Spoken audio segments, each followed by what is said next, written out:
Hi, I'm Claire and this is my Nine Worlds 2017 convention report slash haul slash highlights. I did try to vlog a little bit when I was at Nine Worlds, but as it turns out I'm pretty bad at vlogging and remembering to bring my camera with me everywhere. I have a couple of clips from me when I was in my hotel room during the convention, but I also forgot to put my microphone on the camera, and so the clips are pretty poor quality with a lot of background noise. So I thought I would wait until I was home and take a deep breath and record just a bit more of a concise video. So I'm not going to tell you about every single panel that I went to, but I'm going to give you some highlights. On the Thursday night, when I arrived at the convention for the kind of opening events that are all in the evening on the Thursday, I met up with my friends Neve and Susan, who I was going to share a hotel room with at Nine Worlds, and we ended up going to our room, dropping all of our stuff. I also got my badge on Thursday evening, which looked like this year.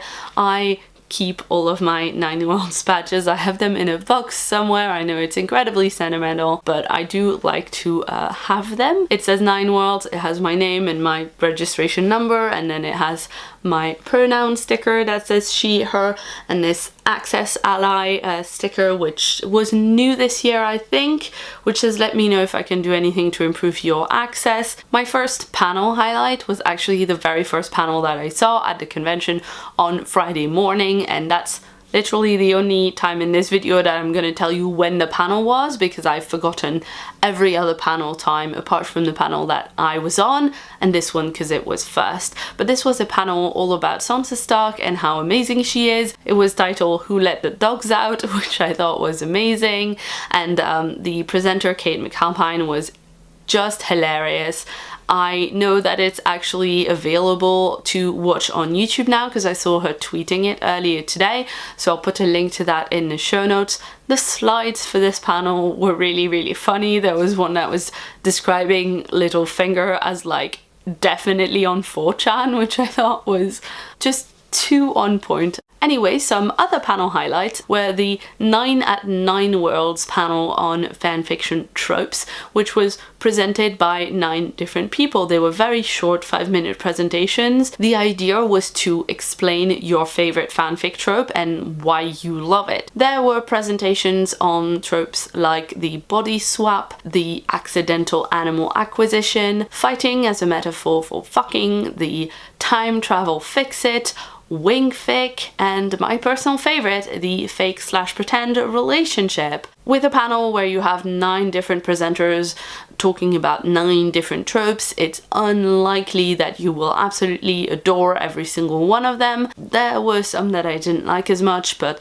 the ones that I've named here I remember particularly fondly, and at least 2 different people brought puppets to do their presentation with, which was amazing, and at least 3 different people had written out a little scenario to be acted out to explain why this trope of theirs was their favorite. One thing that I was really happy to see this year at Nine Worlds was that the Big Green Bookshop, which is a North London bookshop that I love very much, was the official bookshop of Nine Worlds, and I had ordered this book, Arabella and the Battle of Venus by David D. Levine, from them a few days beforehand, so they got it in stock before Nine Worlds and they brought it for me at the convention so I could pick it up, which was really nice. This is a sequel to Arabella of Mars, also by David D. Levine, which I read recently and really enjoyed. I also went to the dealer's room where Rebellion Publishing had a stand,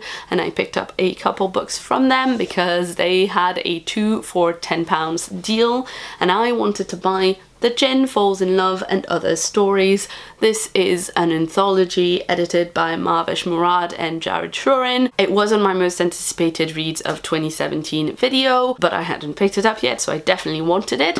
And after that, I needed a second one to make £10, and I got Monstrous Little Voices. This is another anthology. It's new tales from Shakespeare's fantasy world, and this one had stories by Adrian Tchaikovsky, Emma Newman, and Foz Meadows, which is a really tempting group of authors, and it's basically a world in which all of Shakespeare's plays are in the same world, and all of the magic stuff that happens in every single play is truly happening. So it's a fantasy world that's cobbled together out of all of the magical aspects of all of Shakespeare's plays. It seemed like a really intriguing premise, so I thought I'd give it a go. During that first visit to the dealer's room, I also got this gorgeous octopus necklace. This is an absolutely beautiful, extremely detailed, hand-painted octopus necklace from the shop Birch Please on Etsy. I will have links to the shop in the description below. Basically what happened is that last year Caitlin from Kitty G bought very similar to this necklace from this shop, and I absolutely loved it and coveted it. But by the time I went to visit that stall at last year's Nine Worlds, she was completely out of the octopus necklaces. So this year I made sure to go nice and early so that I would have a chance to pick up one of these glorious octopus necklaces, and I have it now. I'm very, very happy. I can't wait to actually be able to wear this out a little bit more. Caitlin was wearing hers for quite a bit of Nine Worlds and Worldcon, and since she got it first, I think she had dibs on me not wearing the same thing as her. Next, in panel highlights, I had a couple of Harry Potter themed panels I wanted to mention. The first was Dumbledore, Good or Evil, and this was a debate type panel where two people were arguing that Dumbledore was mostly overall good, and two people arguing that Dumbledore was mostly overall evil during the course of the series, and basically the arguments boiling down to, yes, perhaps he was well-intentioned, but in the end were his actions more harmful than not, and kind of a whole lot of discussion about whether his intentions mattered or not, whether he could have done things in a different way, whether the harm that is done to Harry by leaving him with the Dursleys and by keeping him in the dark for so long and by raising him basically to be a sacrificial lamb was warranted, and kind of all the kind of really interesting discussion. Obviously the panel came to the conclusion that it is in fact complicated and that nothing is entirely good or entirely evil, but there was a lot of talk about the ways in which Dumbledore could have used his power to change things in the wizarding world so that, say, Voldemort didn't have to be raised in a sad, scary orphanage, and Harry didn't have to be raised with the Dursleys and all that kind of thing. And the other Harry Potter panel that I wanted to mention was a presentation on pedagogy in young adult fantasy literature. So this looked at teaching and the representation of teaching in the Harry Potter books, as well as in the Discworld books, specifically the Tiffany Aching series, and the presenter was also looking at another young adult series that I haven't read. I couldn't really connect to that part of the presentation as much. It seemed to be making valid points, I just didn't really have a frame of reference for the examples that the presenter was giving, but basically she made the point that the only decent teacher in the entire Harry Potter series is Remus Lupin, and then again made some points about the way that witches teach each other magic in the Discworld compared to wizards in the Unseen University, which I thought was really, really interesting. At the end of the presentation there were audience questions, and I asked about Harry as a teacher, because I really, really love to see Harry teach all of the other characters during the DA bits of the later books. I think Harry would make a great teacher, and I don't really like the idea that Harry goes off to be an Auror and has to fight dark wizards forever. I would much prefer to see Harry kind of at Hogwarts, which is his home and the place that he loves the most, getting to teach Defense Against the Dark Arts to the next generation, which is something that I see often in fanfiction and that I absolutely love. And I was glad to hear from the presenter that she agreed with me on that, and that she thought that Harry and Remus would probably be the only ones in the entire school that would actually be able to get a Muggle teaching qualification, because as much as I love Professor McGonagall as a character, her lessons all seem to kind of be like, here's a cup, transfigure it into a rat, go, without much in the way of explaining the students how to do it, which, as much as we love McGonagall, is just rubbish teaching. The next bit of shopping that I did was on a Saturday afternoon when the pop-up market was on, and my friend Shell Cook had a table there and kept aside for me one of her beautiful cross stitches, which is this. It says, "I am not throwing away my shot." It is of course from Hamilton the musical, and I love it so much. I can cross stitch, but this is really beautiful, dainty, tiny stitches, and I love the way that the backing fabric is dyed. So I'm going to put this above my desk in an attempt to remind me to have the work ethics of Alexander Hamilton. And I'm also going to put links to Shell's Etsy shop in the description below if you want to see many more cute things like this. Now that I've done some Harry Potter highlights, I'm going to move on to Buffy highlights. If you've been to Nine Worlds before, you probably know that there is a Whedonverse sing-along that happens every year, and once again I went to it because it's one of my favorite events of Nine Worlds. We sung mostly songs from the Buffy musical episode, Once More with Feelings, but there were also a few songs from Dr. Horrible's sing-along blog, as well as the Firefly theme. They kind of change the format of this every year or so, and last year they put a whole bunch of songs from everything kind of mixed together, not actually in the order that the songs are used in the episodes. People, myself included, kind of flipped because it felt very strange to jump from Buffy to Firefly to Dr. Horrible to Buffy again, and not in order. So this year they went back to separating the different properties and singing in order, but we didn't have every single song, which was kind of a shame. I guess they wanted to keep the event to the length of a regular panel. However, I do think that because this is an annual event that happens all the time at Nine Worlds, we know if we want to go or not, and we know if we want to spend more than the length of one panel going to this. I would quite happily spend more time in the sing-along so that all the things could be covered, but it was still a major highlight for me because I love those songs. I love being able to kind of belt them out, and it doesn't matter if I can't really sing at all. And after this, some friends and I also went to a Buffy themed quiz, which I really enjoyed. I thought a lot of the questions were really easy, but there was an anagram round where you had to find Anya's full name that she tells the council when they visit, when she's trying to pretend that she never was a demon, and it's something like Anya Emanuela Christina Jenkins, and we spent so long trying to figure out what the name was because it was an anagram of 1,000,000 letters. And in the end, I just wrote it down kind of at random. I couldn't remember it for sure, but it felt right, and we got the point. I was extremely happy. We didn't win, far from it. There are people at Nine Worlds that are very knowledgeable about Buffy, but we definitely did better than the year where the kind of Whedon themed quiz was about all of Joss Whedon's work and not just Buffy. We did much better at just Buffy, and we also won for best team name. We named our team out for a quiz bitch, which was just quite good, and credit for that goes to my friend Julianne. I will put her channel link in the description box below. We won a pack of lollipops for having the best team name, which was definitely good because I'm pretty sure the day of that quiz I completely skipped lunch because I'm bad at conventioning, and I ended up eating nothing but lollipops throughout the day until dinner. Do not do this, it is a bad idea. And now it's time for a final hop into the dealer's room, where I found this adorable time turner necklace.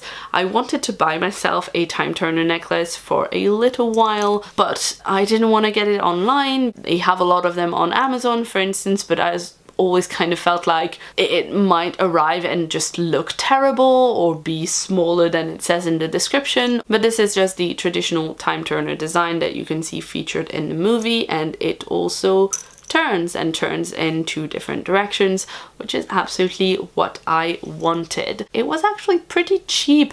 I think it was only £4. So I looked around in the rest of that shop to see what else they had because it was so cheap, and I found this super cute little owl necklace with like wings around it, which I thought was absolutely adorable. I also got this leather ribbon that says "Not all those who wander are lost" on it in the Lord of the Rings font, since that is of course from the poem about Aragorn and the return of the king, and that is engraved on the leather with pyrography, and it is the same person that was selling all these really pretty cheap cute bits of jewelry as well as all those engraved things. There were some beautiful things on that table. I really wanted to get more than just these three things, but I had to rein myself in. And the shop in question is called Scorch's Pyrography, and I will put a link to their website in the description box below as well. But I thought after that it was quite enough of buying things, especially since by that point I had come to remember that I would have to take all of these things with me to Helsinki because I wasn't going home before going to Worldcon. I know I've already mentioned a whole bunch of panels in my highlights, but bear with me because there are two more I want to mention.